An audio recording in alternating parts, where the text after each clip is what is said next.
I got into the superintendency pretty early, probably for the earliest for my peer group. So I didn't have a network or didn't know many individuals in the superintendency at the time.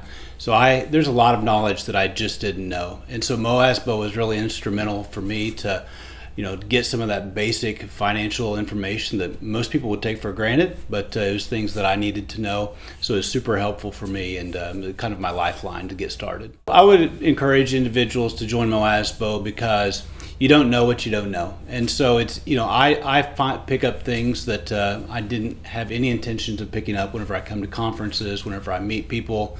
It's the things that come up in conversations, that come up in sessions that I'd never thought about. And so for me, it's just being able to get outside of the box of what you're currently doing in your position and being able to expand and look at things a little bit differently.